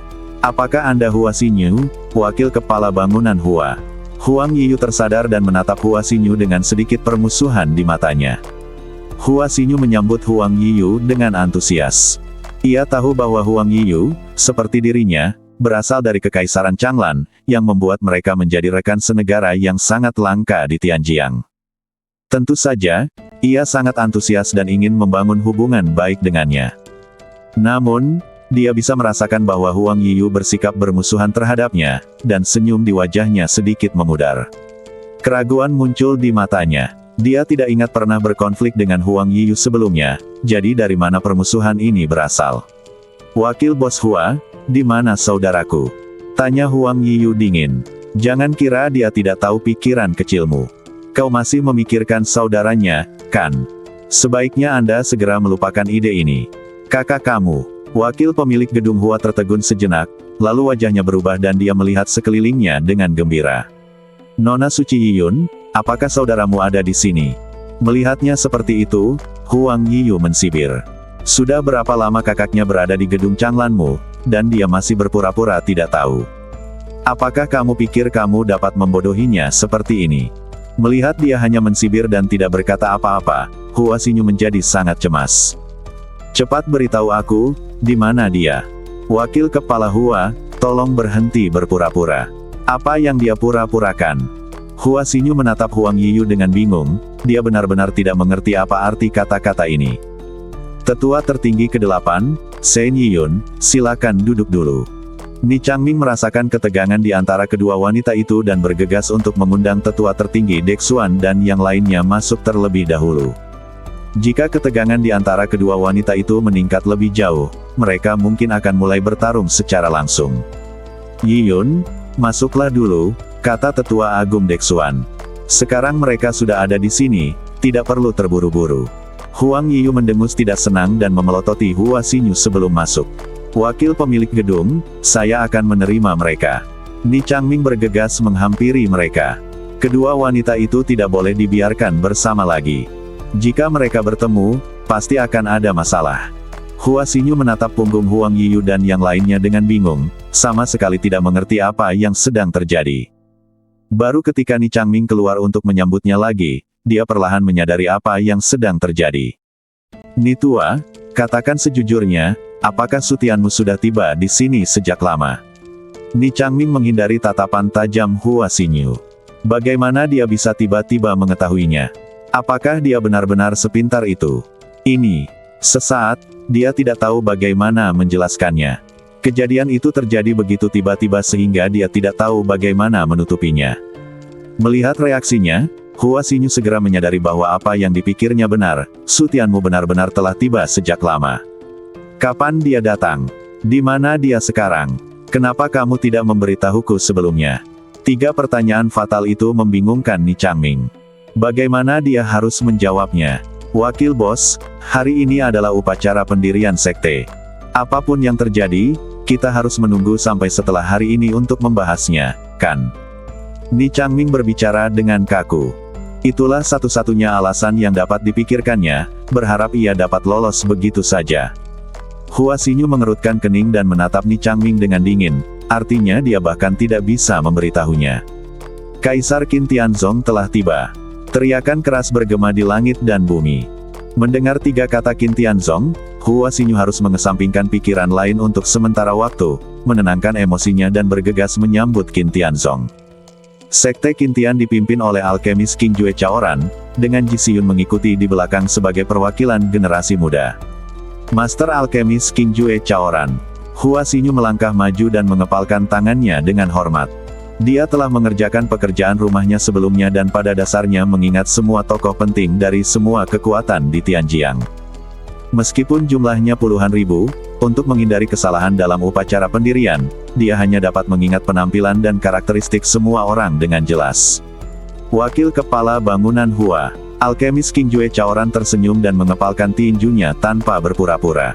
Demi Gu Hao, dia tidak perlu berpura-pura, belum lagi ada orang tangguh seperti Changlan. Ini pasti Sein Ji Xiyun, kan? Hua Xinyu tersenyum dan menangkupkan tinjunya ke arah Ji Xiyun. Setelah Ji Xiyun menerobos alam manusia surgawi, dia mencapai bentuk badan kedua dan berhasil dinominasikan sebagai calon orang suci, namun memanggilnya orang suci hanya membuat orang senang. Wakil Kepala Bangunan Hua, Anda terlalu sopan. Saat ini, saya hanya seorang calon orang suci, dan saya masih jauh dari menjadi orang suci formal. Ji Xiyun berkata dengan rendah hati, tetapi senyum di bibirnya sudah cukup untuk membuktikan bahwa panggilan Hua Xinyu kepadanya sebagai orang suci menyentuh hatinya. Wakil Bos Hua, bolehkah saya bertanya? Ji Xiyun tidak sabar untuk bertanya tentang kabar Gu Hao, tetapi Master King Jue Chaoran terbatu pelan dan mengingatkannya bahwa bagaimanapun juga, dia adalah calon orang suci, jadi bisakah dia lebih pendiam? Ji Xiyun meliriknya, lalu harus menahan kegelisahan hatinya dan menundukkan kepalanya karena malu. Hua Xinyu menatapnya dengan pandangan aneh dan mengundangnya dengan hangat, silakan masuk. Memasuki Menara Changlan, dia memasuki aula utama sekte di tengah ekspresi terkejut dari kekuatan kecil dan menengah. Semua kekuatan besar datang untuk merayakan, tetapi kekuatan kecil dan menengah bahkan tidak memiliki kualifikasi untuk memasuki aula utama sekte, dan paling-paling mereka hanya bisa masuk dan melihat-lihat. Orang-orang dari pasukan kecil dan menengah tidak berani marah, dan bahkan merasa itu wajar saja. Belum lagi betapa kuatnya Menara Changlan sekarang, mereka tidak memenuhi syarat untuk sejajar dengan pasukan besar itu. Merupakan suatu kehormatan untuk bisa naik dan menyapa. Kakak Ji. Ji Xiyun sedang melihat tata letak aula. Ketika mendengar suara itu, dia menoleh dan melihat bahwa itu adalah Huang Yiyu. Senyum muncul di wajahnya dan dia pergi untuk mengenang masa lalu. Kakak Yiyun, aku tidak sempat menemuimu terakhir kali. Ya, aku tidak sempat berbicara dengan baik terakhir kali. Kedua wanita itu berpegangan tangan dan duduk mengenang masa lalu. Kakak Ji, bagaimana keadaan adikku sekarang? Huang Yiyu bertanya tentang kondisi Huang Junru tanpa mengucapkan sepatah kata pun. Adikmu dalam kondisi baik, Ji Xiyun berkata sambil tersenyum. Kondisi Huang Junru terus membaik, dan dia tidak terlalu khawatir dan tentu saja sangat bahagia. Sejak kakak senior berlatih teknik Su Tianmu, situasinya semakin membaik dari hari ke hari, tetapi karena trauma sebelumnya terlalu mengakar, itu akan memakan waktu. Harus kukatakan, Su Tianmu benar-benar hebat. Keahliannya tidak hanya meningkatkan kondisi adikmu, tetapi juga menjaga tingkat kultivasinya agar tidak jatuh, dan mengubah meridian pedang tanpa ampun menjadi bentuk badan lain. Berbicara tentang ini, Ji Xiyun tidak bisa tidak mengagumi kemampuan Su Tianmu. Pedang tanpa ampun adalah bakat yang tidak lebih lemah dari fisik bawaan. Sekarang, tidak hanya berubah menjadi fisik lain, tetapi bakatnya tidak berubah, dan itu sama sekali tidak memengaruhi masa depan Huang Junru. Itu benar-benar ajaib. Huang Yiyun mengangguk senang, dengan bintang-bintang di matanya, tentu saja saudaraku sangat kuat. Melihat tatapan kagumnya seperti seorang gadis kecil, Ji Siyun tercengang. Mungkinkah gadis ini? Hai, kakak Ji, aku melihatmu melihat-lihat tadi. Siapa yang kau cari? Huang Yiyu mengalihkan pembicaraan dan menatap Ji Siyun dengan senyum penuh arti di bibirnya. Aku ingat kamu selalu bersikap dingin dan cantik, dan kamu tidak pernah terlihat seperti ini. Katakan yang sebenarnya, apakah kamu sedang jatuh cinta dengan seseorang? Aku tidak bicara omong kosong. Ji Siyun menundukkan kepalanya dengan canggung dan buru-buru menutupinya. Gadis ini, mengapa matanya begitu tajam? Dan kenapa kau peduli padanya? Jaga saja adikmu. Melihatnya seperti ini, Huang Yiyu tercengang. Dia hanya bercanda, tetapi dia benar-benar menebaknya dengan benar. Mungkinkah kesayangan keluarga Kaisar Qintian, si cantik bagai gunung es ini, bisa jatuh cinta pada seseorang? Siapakah pria yang memiliki pesona luar biasa ini? Kakak Ji, beritahu aku siapa dia. Rasa ingin tahu Huang Yiyu tiba-tiba muncul, dan dia terus bertanya pada Ji Siyun. Kakak Ji, katakan saja padaku. Aku ingin melihat lelaki mana yang bisa memikat adikku yang berdarah dingin, Ji, hingga menjadi seperti ini. Oh adikku sayang, katakan saja padaku. Aku berjanji tidak akan memberitahu siapapun dan akan merahasiakannya. Atas bujukan Huang Yiyu yang berulang-ulang, Ji Siyun tidak punya pilihan selain berkompromi. Baiklah, aku akan beritahu kamu, tapi kamu harus berjanji untuk tidak memberitahu siapapun. Huang Yiyun mengangguk cepat dan berjanji, aku bersumpah, aku tidak akan mengatakan omong kosong apapun sampai kalian berdua benar-benar bersama. Setelah mendengar kepastiannya, wajah cantik Ji Siyun memerah, seolah-olah dia bersalah atas suatu kejahatan. Dia melihat sekeliling dengan saksama, tidak berani mengatakan sepatah kata pun. Hal ini membuat Huang Yiyu sangat cemas. Dia sudah berjanji, jadi mengapa dia tidak memberitahunya? Dan tidak ada yang bisa mendengarnya jika dia menyampaikan pesan itu. Kakak Ji, apa salahnya mengatakan ini? Biar aku tebak, oke. Huang Yiyu benar-benar tidak tahan lagi dengan sifatnya yang suka menunda-nunda, jadi dia mulai menebak setelah Ji Siyun mengangguk. Apakah itu Changlan? Dia langsung teringat seseorang. Changlan sangat kuat di usia muda. Dia menekan sekte Tianluo, memburu leluhur sekte Tianluo, dan mendirikan sekte tersebut. Dia jelas merupakan kandidat terbaik untuk pasangan Tao di benak banyak wanita. Sangat mungkin Ji Siyun jatuh cinta padanya. Ji Siyun menggelengkan kepalanya. Huang Yiyu tercengang. Dia bahkan tidak menyukai Changlan. Kalau saja dia tidak punya seseorang yang disukainya, dia mungkin tertarik pada Changlan. Dia mulai merasa sedikit gelisah. Tidak banyak orang terkenal di gedung Changlan. Selain Changlan, dia benar-benar tidak bisa memikirkan orang lain. Sesaat kemudian, seseorang muncul di benaknya, menyebabkan ekspresinya berubah tiba-tiba. Dia menatap Ji Siyun dengan tak percaya, kau tidak menyukai kakakku, kan? Dalam beberapa hal, dia adalah saudara iparmu.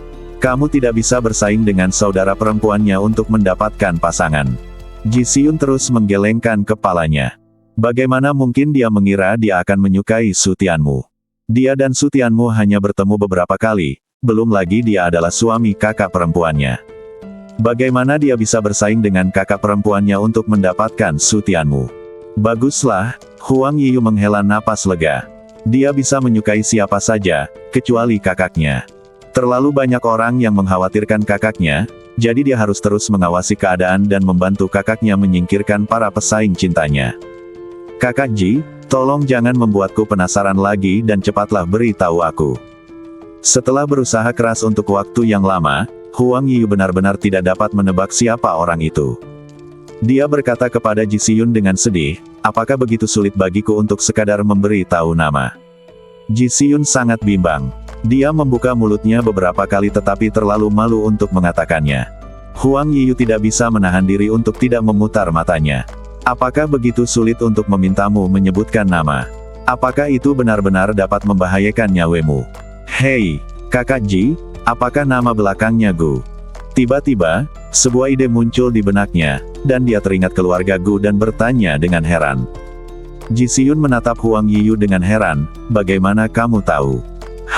Tebakanku benar. Huang Yiyun sangat gembira melihat dia akhirnya menebaknya. Apakah namanya Gu Hao? Kamu, bagaimana kamu tahu? Ji Xiyun mengusap ujung bajunya, merasa sedikit malu dan sungkan. Hanya Master King Jue Chaoran yang bisa melihat ini, bukan? Bagaimana Huang Yiyu tahu tentang hal itu? Mungkinkah orang tua itu menyebarkannya kemana-mana? Bagaimana ini bisa disembunyikan dari mataku? Huang Yiyun berkata dengan bangga, terakhir kali aku melihatmu, kau sangat peduli dengan urusan keluarga Gu, dan aku juga mendengar bahwa kau sedang mencari seorang pria bernama Gu Hao. Kemudian, aku mendengar bahwa Gu Hao memeras banyak orang di alam surgawi dan alam bumi, dan semua hal yang diperasnya muncul di Menara Changlan. Aku menduga itu adalah dia. Tapi kamu hebat. Kamu punya penglihatan yang tajam. Gu Hao adalah pria yang pemberani dan banyak akal, tapi banyak orang mengaguminya. Sejak Menara Changlan menjadi terkenal dalam satu pertempuran, nama Gu Hao juga menjadi terkenal di Tianjiang. Banyak orang mengetahui namanya dan berspekulasi apakah dia adalah murid langsung Changlan dan telah mewarisi warisannya. Ji Xiyun tidak dapat menahan senyum ketika mendengar ini. Tentu saja, dia memiliki standar yang tinggi dan dia benar-benar memandang rendah orang biasa.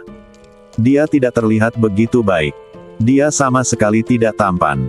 Huang Yiyu mengerutkan bibirnya dan menggelengkan kepalanya. Changlan sudah cukup biasa, dan Gu Hao bahkan lebih biasa lagi. Dia adalah tipe yang tidak dapat Anda temukan di lautan rasa malu. Kakaknya bahkan lebih tampan. Ji Xiyun hanya tersenyum mendengarnya. Dibandingkan tampan atau tidak, kemampuan adalah yang terpenting. Sekte Ling Xiao, kita sudah sampai. Klan Nangong mengucapkan selamat atas berdirinya Menara Changlan dan mengirimkan hadiah. Klan Murong mengucapkan selamat atas berdirinya Menara Changlan dan mengirimkan hadiah. Klan Gongsun mengucapkan selamat atas berdirinya Menara Changlan dan mengirimkan hadiah. Dua orang dari sekte teratas datang, dan mereka semua datang untuk memberi ucapan selamat. Tiga klan kuno juga mengirim orang untuk menyampaikan hadiah, tetapi itu hanyalah hadiah, dan dibawa oleh orang lain. Dari awal hingga akhir, tidak ada seorang pun dari tiga klan kuno yang muncul. Ini adalah kesombongan para keturunan kuno. Di seluruh Tianjiang, hanya sekte-sekte teratas yang layak mendapat perhatian mereka. Bahkan untuk perayaan sekte-sekte besar, mereka mungkin tidak mengirim siapapun ke sana. Bisa datang dan memberikan hadiah sudah dianggap sebagai suatu kehormatan bagi mereka. Kita ada di Menara Bauhinia. Suara keras terdengar, dan seluruh gedung Changlan menjadi sunyi. Menara Bauhinia. Semua pihak melihat keluar dengan tidak percaya. Apakah mereka salah dengar? Akankah Menara Zijing ikut berpartisipasi dalam upacara pendirian? Atau apakah ini perayaan sekte berukuran sedang? Apakah aku mendengarnya dengan benar? Biasanya, bahkan tidak ada hantu di gedung Zijing. Kutu kupret dari Zijing Lou itu berani muncul. Aku harus membunuh mereka hari ini. Setelah sesaat tidak percaya, mereka dipenuhi dengan kebencian. Menara Bauhinia benar-benar dibenci oleh manusia dan dewa di Tianjiang. Tidak peduli kekuatan manapun, mereka semua telah dianiaya oleh Menara Bauhinia. Bahkan keturunan kuno telah dirampok atau diserang oleh Menara Bauhinia. Tidak ada seorang pun yang tidak membenci Menara Bauhinia. Namun, keberadaan Menara Bauhinia terlalu rahasia, dan orang-orang dari Menara Bauhinia hampir tidak terlihat pada hari-hari biasa. Kali ini, Menara Bauhinia mengambil inisiatif untuk muncul, dan mereka harus memanfaatkan kesempatan ini untuk memberi serangan langsung kepada Menara Bauhinia. Wanita suci Menara Zijing, Tian Yuyue, mengucapkan selamat kepada Menara Changlan atas berdirinya. Orang-orang dari semua pasukan, besar dan kecil, bergegas keluar, hanya untuk melihat seorang wanita berpakaian merah darah terbang di atas, diikuti oleh sekelompok pria kuat. Santo dari Menara Bauhinia. Baiklah, Menara Zijing benar-benar berani. Mereka bahkan berani mengirim gadis suci. Sekarang setelah kalian keluar, jangan pernah berpikir untuk kembali. Wakil kepala bangunan, ada yang tidak beres. Ni Changming melihat orang-orang dari semua pasukan besar dan kecil, dan melihat bahwa mereka semua memancarkan niat membunuh, wajahnya menjadi jelek. Hari ini adalah upacara pendirian sekte mereka, dan dia takut itu akan berubah menjadi pembantaian. Dengan begitu banyak kekuatan yang hadir, mustahil bagi orang-orang di Menara Zijing untuk kembali hidup-hidup sesuai dengan festival sebelumnya. Ia tidak ingin melihat darah dalam perayaannya, dan ia tidak ingin perayaan yang baik berubah menjadi peperangan dan berakhir dengan pertumpahan darah. Apa yang harus dilakukan? Ni Changming merasa bimbang. Ucapan selamat yang tiba-tiba dari Menara Zijing benar-benar mengejutkannya. Dia tidak tahu harus berbuat apa. Wajah Hua Xinyu juga tidak terlihat baik. Kunjungan Menara Bauhinia untuk memberi selamat pasti akan menjadi masalah yang sangat pelik. Entah perayaan itu akan berakhir dengan pertumpahan darah, atau mereka akan menjadi musuh seluruh Tianjiang. Semuanya, tenanglah. Hua Xinyu ragu sejenak, tetapi tetap melangkah maju untuk menghalangi mereka, tidak ingin merusak upacara pendirian sekte tersebut. Tenang, orang-orang dari semua kekuatan, besar dan kecil, sama sekali tidak memberi muka pada Hua Xinyu. Mereka akhirnya bertemu dengan orang suci Menara Zijing, dan mereka tidak akan pernah melewatkan kesempatan ini.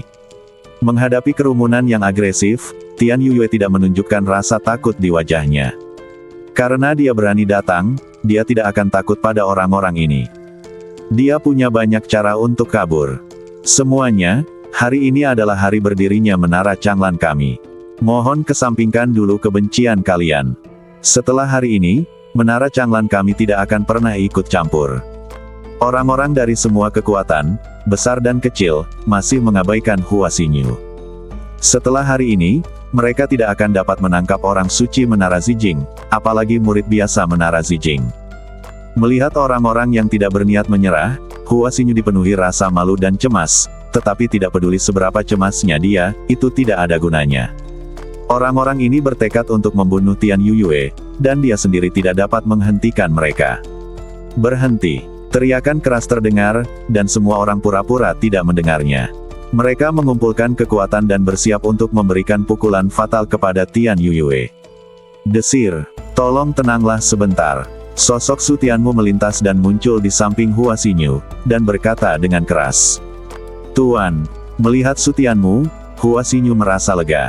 Meskipun dia adalah wakil tuan, dia terlalu lemah, terutama dalam hal-hal seperti ini. Sekarang setelah Su Tianmu datang, dia merasa seperti tulang punggung. Tenang, tenang saja, Ibu. Bahkan jika Su Tianmu datang, mereka tetap akan menutup mata. Menara Changlan kecil, jangan pernah berpikir untuk menghentikan mereka. Melihat mereka akan mengambil tindakan, Su Tianmu mengerutkan kening. Apakah mereka benar-benar ingin mengubah upacara pendirian sektenya menjadi perang berdarah? Setelah pertempuran hebat, bahkan jika ada lebih banyak formasi, berapa kali mereka dapat menahan pemboman hukum alam langit dan bumi? Jangankan soal kehilangan ini, karena Tian Yuyue berani datang, dia tidak perlu takut dikepung. Lalu, apakah dia harus menghabiskan sisa umur nadi gelapnya untuk melindungi orang-orang ini? Itu akan menjadi kerugian besar. Berdengung. Badannya bergetar dan kuasa dewa menyapu seluruh tempat kejadian. Tolong beri Chang sedikit wajah. Kali ini, semua orang mendengar kata-kata tenang itu, dan mereka semua menatap Su Tianmu dengan ketakutan di mata mereka. Siapa yang tidak takut dengan kekuatan dewa? Apakah ini kekuatan dewa? Itu tak terduga dan sungguh menakutkan. Apakah kekuatan ilahinya tidak ada habisnya? Mereka awalnya khawatir tentang kekuatan dewa di Su Tianmu, dan sekarang mereka bahkan lebih khawatir. Fakta bahwa dia dapat menggunakannya kapan saja membuktikan bahwa dia dapat menggunakannya berkali-kali, yang secara alami memperdalam kekhawatiran mereka. Namun, di tengah kekhawatiran mereka, tanpa kecuali, mereka semua dipenuhi amarah. Changlan, apa maksudmu? Apakah kamu ingin menyerang kami? Changlan, tahukah kamu apa yang kamu lakukan? Kamu melindungi Zijinglou.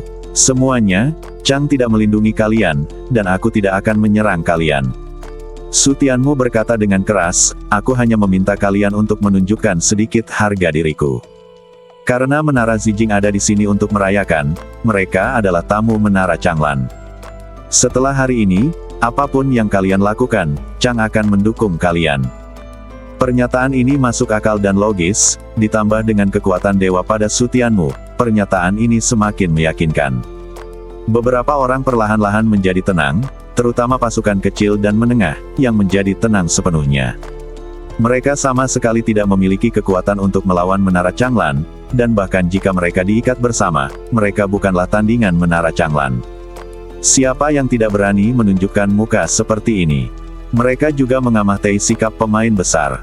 Jika pemain besar terus mengejar masalah ini, mereka pasti akan mengikutinya, tetapi jika tidak, mereka secara alami dapat berpura-pura tidak terjadi apa-apa.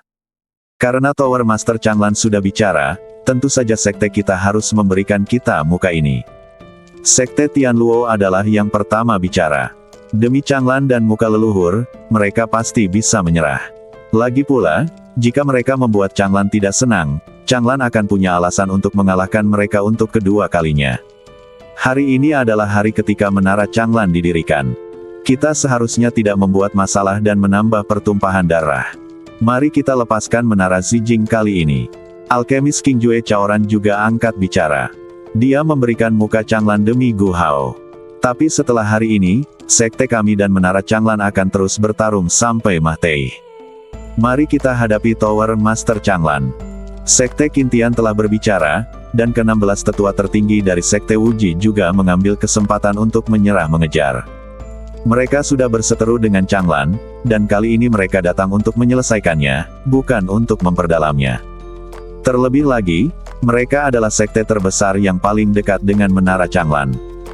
Jika mereka membuat Changlan marah, mereka mungkin akan menjadi sekte besar pertama yang dihancurkan di masa mendatang. Baiklah, demi Lord Changlan, mari kita biarkan mereka pergi untuk saat ini. Orang-orang dari Sekte Wuwang juga menyerah untuk melanjutkan masalah ini. Sekte Chaotian tentu saja tidak ingin melanjutkan masalah ini lagi dan menyerah. Sekarang satu-satunya sekte besar yang belum menyatakan pendiriannya adalah Sekte Lingqiao. Tetua Agung Sekte Lingqiao menatap dingin ke arah Changlan dengan ekspresi membunuh di wajahnya. Changlan, tahukah kamu seberapa besar kejahatan yang telah dilakukan si Jinglou? Tahukah kamu bahwa mereka adalah musuh publik Tianjiang? Aku tidak peduli hari apa sekarang. Yang ku tahu, siapapun yang muncul di Menara Bauhinia harus dibunuh. Su Tianmu mengerutkan kening dan menatapnya, lalu berkata setelah ragu sejenak, aku tahu apa yang kamu katakan, tetapi hari ini adalah hari besar bagi gedungku, bagaimana dengan ini?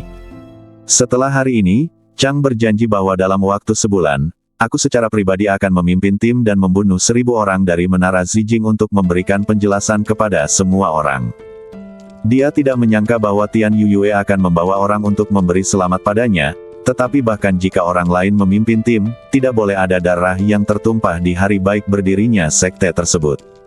Namun posisinya juga jelas, dia dan Bauhinia Tower tidak dapat didamaikan. Jika ada peluang untuk merusiak Bauhinia Tower secara serius, dia tidak akan melepaskannya, bahkan tanpa ada yang memberi tahu dia. Ketika pasukan, besar dan kecil, mendengar ini, mereka semua mengangguk puas. Menggunakan 1000 kepala dari Menara Zijing sebagai penjelasan sudah sangat bagus. Jika itu mereka, tidak ada yang berani membuat pernyataan yang begitu berani. Namun Tetua Agung Sekte Lingqiao sama sekali tidak mempercayainya dan berteriak dengan marah, Changlan, jika kau menghentikanku hari ini, berarti kau sedang berkomunikasi secara diam-diam dengan Menara Zijing. Dia mengenakan topi besar padamu, mari kita lihat apakah kau bisa menerimanya. Su Tianmu menyipitkan matanya sedikit. Perilaku tidak masuk akal semacam ini bukan hanya perseteruan dengan Menara Zijing, tetapi jelas-jelas ditujukan kepadanya. Tebakannya benar, Tetua Agung Sekte Lingqiao sengaja menentangnya. Di negeri para dewa kuno, Gu Hao memeras mereka dan membuat Tetua Agung mereka menderita kerugian besar. Mereka tidak akan menelan penghinaan ini dengan mudah. Jika Xi Jinglou tidak datang, dia tidak akan menemukan kesempatan ini, tetapi Xi Jinglou membawa kesempatan kepadanya, jadi bagaimana mungkin dia tidak membuat Su Tianmu jijai. Sekte Lingqiao, tetua tertinggi ke-18, kan? Melihat tetua tertinggi Sekte Lingqiao menargetkan Su Tianmu, Tian Yuyue tidak tahan lagi dan berbicara dengan dingin. Tetua tertinggi ke-18 dari Sekte Lingqiao menatapnya dan berteriak dengan dingin, penyihir Menara Bauhinia, apakah ada kata-kata terakhir yang ingin kau sampaikan? Kata-kata terakhir. Tian Yuyue mensibir, lalu berbalik dan mengeluarkan selembar batu giok, aku hanya ingin menunjukkan sesuatu kepadamu. Setelah berkata demikian, dia mengalirkan suatu kekuatan ke dalam kepingan giok itu, lalu sebuah tirai cahaya pun muncul di udara. Aku ingin tahu apakah Tetua Agung ke-18 mengenal orang ini. Di balik tirai cahaya, seorang pria parubaya tengah membuat kesepakatan dengan seorang pria berpakaian hitam. Karena itu adalah transmisi suara, orang tidak dapat mendengar apa yang mereka katakan, tetapi hanya dapat melihat tindakan mereka. Jika aku tidak salah, dia adalah cicitmu generasi keempat. Dia membuat kesepakatan dengan gedung Zijingku dan bermaksud menghancurkan keluarga Sen. Bersambung.